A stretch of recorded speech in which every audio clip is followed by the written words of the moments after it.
Hi boys and girls, welcome back to Granny Annie. Today's story is called The Princess and the Pig by Jonathan Emmett and Polly Bernatine.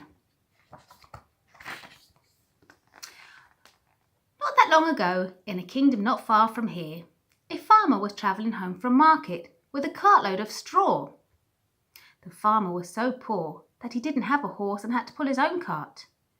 In the back of the cart lay a tiny pink piglet. Nobody wanted to buy the piglet at the market, but the farmer had taken pity on it. "I'll call you Pigmella," he decided, as this seemed like a good name for a pig. It was a hot day and the farmer stopped to rest in the shade of a great castle. Far, far above him, on a high balcony, a queen was inspecting her new baby daughter.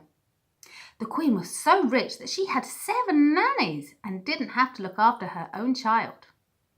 The queen picked the baby out of the cot and held her at arm's length. "I'll call it Priscilla," she decided, as this seemed like a good name for a princess. A moment later, a wet, squelching noise came from the baby's nappy, followed by an awful smell. "Yuck!" screeched the queen, dropping the baby and running off to find the royal nannies. She left so quickly that she didn't notice that she had dropped the baby over the edge of the balcony. Down, down, down, down went the baby into the farmer's cart, and up, up, up flew the piglet into the princess's cot. When the queen returned and found the piglet lying where the baby should have been, she let out an enormous skreek and fainted into the nanny's arms. The king thought he knew what happened. "A bad fairy has done this," he explained. "The fairy wasn't invited to the princess's christening, so she's turned the baby into a piglet for revenge. It's the sort of things that happen in books all the time." Meanwhile, the farmer had returned home and was startled to discover a baby girl lying where the piglet should have been. The farmer's wife thought she knew what happened. "The good fairy has done this," she explained. "The fairy knew how poor and honest we are, and how badly we want a child, and so she has turned the piglet into a baby. It's the sort of things that happen in books all the time." And so, without a second thought, the baby became Pigmella, the farmer's daughter, and the piglet became Priscilla, the princess.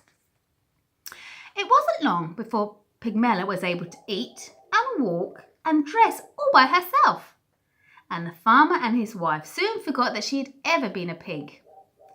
Things were not so easy for Priscilla, but the king and queen never let anyone forget that she really was a princess.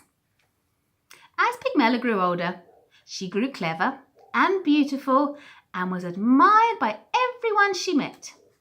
As Priscilla grew older, she grew not clever, not so beautiful, and was avoided by everyone she met. Then one day, the farmer's wife overheard some of the castle servant talking about a princess who had turned into a pig. "It's just like what happened to Pigmella," she told her husband, "only the other way round." The farmer soon guessed what had happened. "The princess and the pig must have swapped places somehow," he explained. "It's the sort of things that happen in books all the time." The poor farmer and his wife were very unhappy. They loved Pigmella, but they knew they had to return her to her rightful home. Pigmella was also unhappy. She loved the farmer and his wife and didn't want to live anywhere else. But they were an honest family, so the next morning they went to the castle to see the king and queen. The king and queen listened to the farmer's story, but they didn't believe it. "What nonsense!" cried the queen. "Ridiculous!" laughed the king. "This girl may be clever and beautiful, but she does not speak or look like a proper princess." The queen thought she knew what was happening. "It's a trick," she declared. "This girl is just a farmer's daughter pretending to be a princess in the hope that she might marry a prince.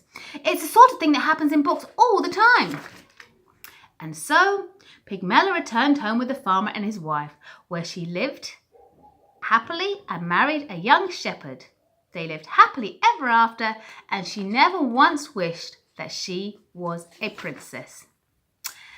As Priscilla also got married to a handsome prince, although he did have to be talked into it. Priscilla was changed into a pig by a bad fairy, the king explained. But once you kiss her, the spell will be broken and she will turn into a beautiful princess. said the Queen. It's the sort of thing that happens in books all the time, they assured him. But unfortunately, it's not the sort of thing that happens in this book. Bye-bye, boys and girls. See you tomorrow.